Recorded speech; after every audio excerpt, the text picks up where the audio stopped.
Ladies and gentlemen, good morning. Western civilization, and the United States in particular, is at risk. I say this because this is exactly what happened to my country 45 years ago. Iran, you might say, was the testing grounds for what my late father called the unholy alliance of the red and the black, radical Marxism and radical Islamism. These two ideologies converged not to create, but to destroy. Indeed, to destroy the very notion of Iran. As the Ayatollah Khomeini himself, upon his return to Iran, said, "Patriots are of no use to us. We need Muslims. Islam is opposed to nationalism, because nationalism means we want a nation, nationhood, and not Islam." He quickly put his ideology into action. Our National Consultative Assembly became the Islamic Consultative Assembly. Our conventional National Army was shunned in favor of the Islamic Revolutionary Guard Corps. The lion and sun symbol, which adorned our national flag for centuries, was replaced with Allahu Akbar. This united front of Marxists and Islamists took hold of my homeland, but was never satisfied with just taking over Iran, as these two ideologies do not believe in the concept, much less the border of a nation. Indeed, the Islamic Republic in Iran does not view itself as defending or limited to the borders of the Millat, or the Iranian nation, but rather the Ummat, or the Islamic Brotherhood. This expansion has gone far beyond the Middle East. Every day, we see graphic, distressing images of the consequences this regime's expansion has brought all the way to Europe and the West. From looting universities that were once the envy of the world, to supporting terrorist cells taking hold in Europe, to attempting to annihilate Israel, to expanding its criminal footprint to Latin America. This is not an accident. This is the Islamic Republic's political strategy. I invite you to read yesterday's statement and grave warning from the Director of National Intelligence on this matter. Sadly, this has all too often been ignored by many in the mainstream media and the fellow travelers who have come to dominate the commentariat class. Even this week, we are seeing this fifth column of the Islamic regime rear its ugly head in the media to try to convince you that the Islamic Republic's new president is a reformist. He is no such thing. He is nothing but a loyalist and lackey of this regime, and a proponent of its radical imperialist ideology. As he publicly wrote to the Hezbollah Secretary General, reiterating the regime's commitment to its proxies and their terror just this week. Indeed, the rise of radical Islam around the world can be traced directly back to the success of the Islamic Revolution in Iran and the establishment of this usurping anti-Iranian regime, backed by a minority and sustained through oppression and violence. The problem that began in Iran must be ended in Iran. But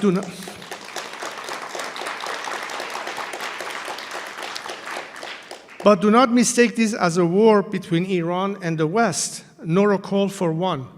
It is neither.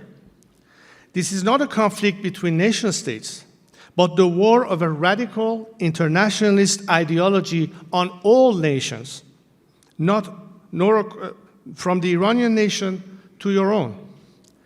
Indeed, it was the great and historic nation of Iran that was the first victim of this unholy alliance and of the resulting Islamic Republic.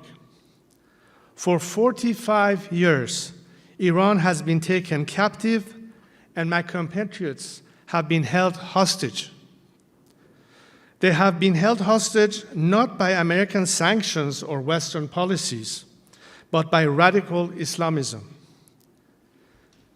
But Western political elites have indeed been accomplices, not only in my compatriots being held hostage, but accomplices in the crimes against your own citizens and nations. The chief accomplice of the Ayatollahs in their violent march to their global caliphate has been American political naivete about the true nature of this regime and European guilt and fears of Islamophobia. You do not have to fight the war against this poisonous and murderous ideology on your own, but you must be aware that it is waging war against you. I do have good news, because there is an army rising up against this poisonous ideology, this unholy alliance. That army is the Iranian people, the united Iranian people. Today, I come to you with a message from that rising army, that nation under captivity, those citizens taken hostage. The Islamic Republic may have taken hold of Iran, but it has never taken hold of Iranians' love of country. Today, Iran, inspired by our ancient history and our great civilization, is in the throes of a national revival, a national reawakening, a national renaissance. Iranians are proud, strong people with a proud, storied history, and are not willing to lose it to this unholy alliance.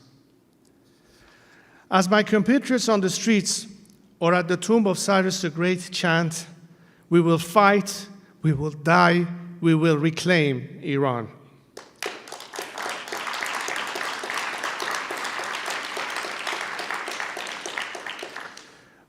But there are those who stand against them. There are global interests who would rather see the Islamic regime in Iran stay in power. They are making too much money, taking too much advantage, or perhaps it's simply too convenient. I know this because I've had powerful men, wealthy men, well-connected men tell me to stop the fight, to give up the effort, because they have grander global plans at work. Some want to keep the regime in place forever. Some want to light the country on fire so that out of its inevitable explosion, they can create statelets over whom they can play the role of benefactor, master, or God. But I will not stand for this, and I will not give up, for my compatriots deserve better.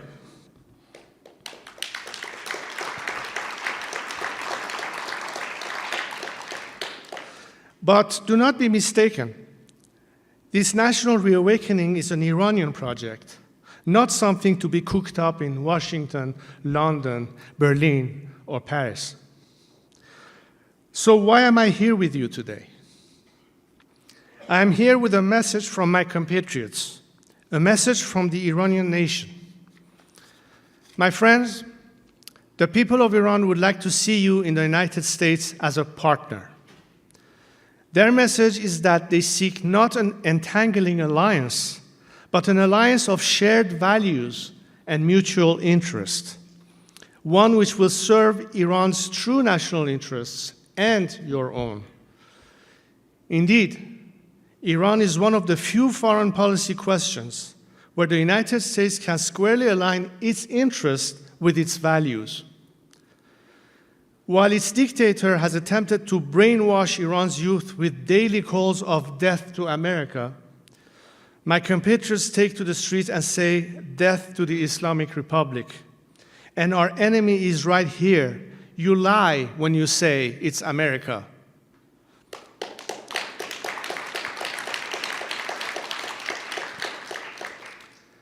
When the regime puts American flags on the ground, my compatriots refuse to step on it and walk around or jump over it. And this is not a new phenomenon. Iranians are the only people in the Middle East who poured onto the streets on September 11th, 2001, to mourn alongside you and to stand with you.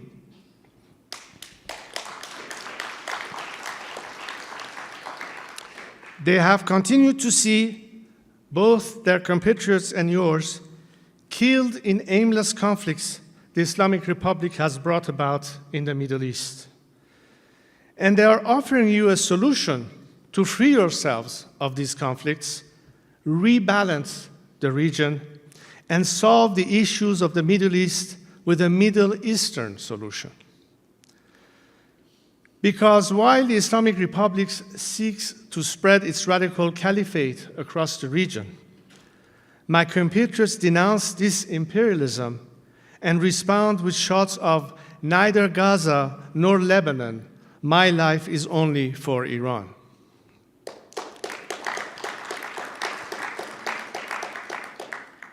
They are tired of having their once radiant country run like a radical cause.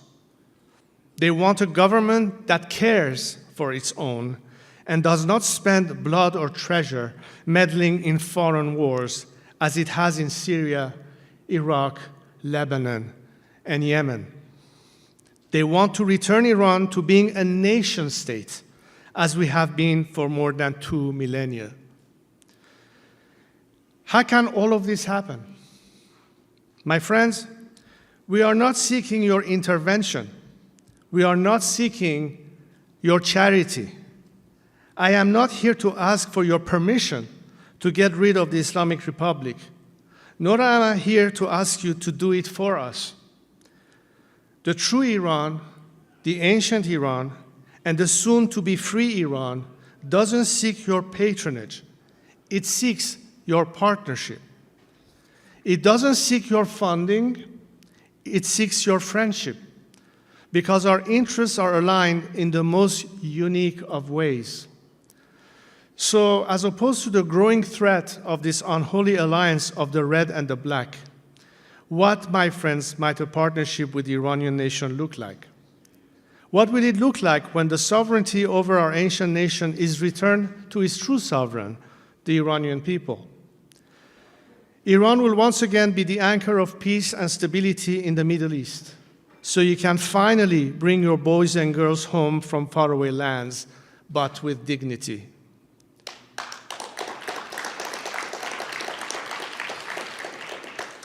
Iran will once again be the center of prosperity in the region and a safe haven for foreign investment, not foreign aid. Iran will once again be an ally of the United States and a close partner of both Israel and the Arab states, and see the Abraham Accords hopefully grow to the Cyrus Accords.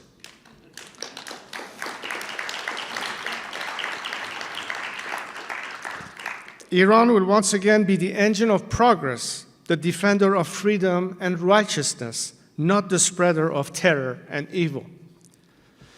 You notice I say once again, because this is nothing new. This is the type of relations our two nations had before, particularly under the leadership of my father and President Nixon. Then, Iran sought peace and productive relations based on mutual interest with all nations. We were friends with America and its European allies. But we also maintained a balanced foreign policy by having stable, cordial relations with the USSR and China. We worked with both India and Pakistan. We had relations with both Israel and the Arab states of the Persian Gulf. Iran kept the peace in the Middle East, and we can help to do so again. But what is missing? What has prevented this until now has largely been an American policy on Iran, guided by intellectual naivete, based on the false premise that you can change the behavior of those who believe in such a radical ideology. But this is not a conflict between nation states, but against a radical, destructive ideology that cannot be negotiated with. This ideology cannot be reasoned with. It cannot be changed. There is no better deal to be made. It must be defeated, which is exactly what my compatriots have been fighting for. Perhaps some of this makes you wary. I know. It should. Some conversations like this in decades past have led your political leadership down the wrong road. In Afghanistan, when 70% of the country's post-Taliban tribal parliament wanted to restore the constitutional monarchy of Zahir Shah because his people saw him, even in his old age, as a symbol and source of national unity, the American administration denied this national claim and this sovereign right. By forcing an inauthentic Western construct on a society with its own traditions, norms, and means of governance, the result was corruption, chaos, and collapse of the state.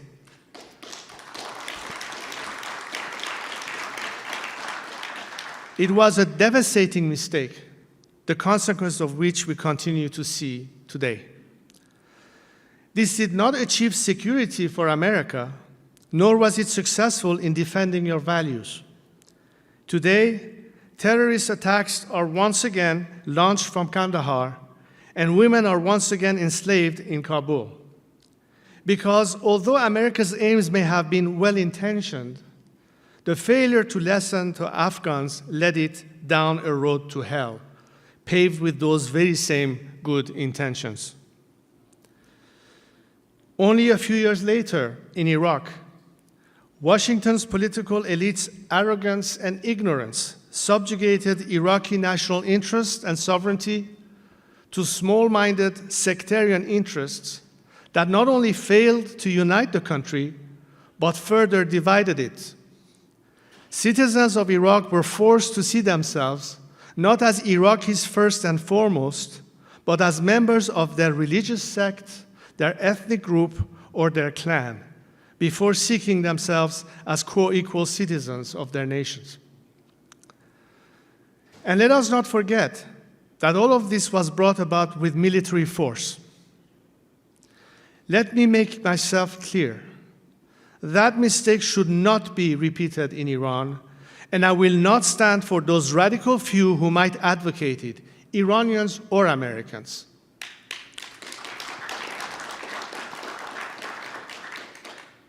But there is another path to this partnership between these two great nations, Iran and America.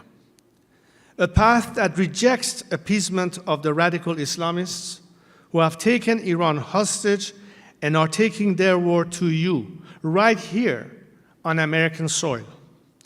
A path that rejects war and the imposition of inorganic Western construct on a proud and ancient nation. This new path, this third way, requires maximum pressure on the Islamic Republic and maximum support for the Iranian people. Iranians are not seeking a handout. They do not want you to change their regime for them. They are fighting on the streets and cities of Iran for their right to life, liberty, the pursuit of happiness, and to reclaim their most treasured inheritance, their nation.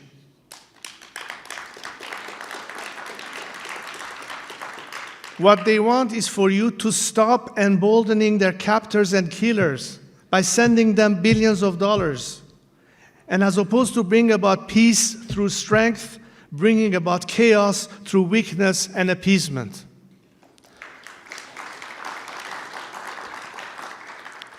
My friends, you have a fight on your hands. But your fight is not with the nation of Iran. Your fight is with the radical ideology of the Islamic Republic and its defenders right here in Washington.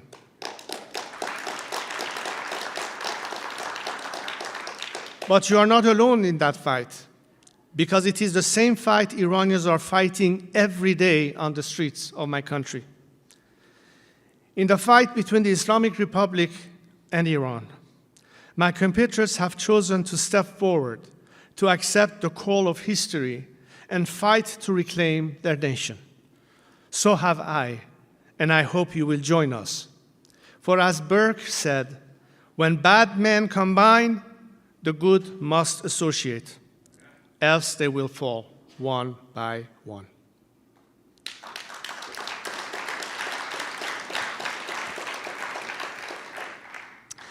Being with you just a few days after we celebrated America's Independence Day is quite fortuitous, because some 250 years ago, as he authored the Declaration of Independence, Thomas Jefferson did so, inspired by the values of the Iranian king Cyrus. Iranians have never forgotten this connection, and today, as they fight not to create, but to liberate their nation, they are inspired by your struggle for freedom and love of country. Our two great nations share this special bond. Great civilizations, true nations, never remained subjugated. And we Iranians will reclaim our country. As this eventuality becomes a reality, be with us in this fight, not as our patrons, but as our partners, not as our founders, but as our friends. For our battle is won. Thank you.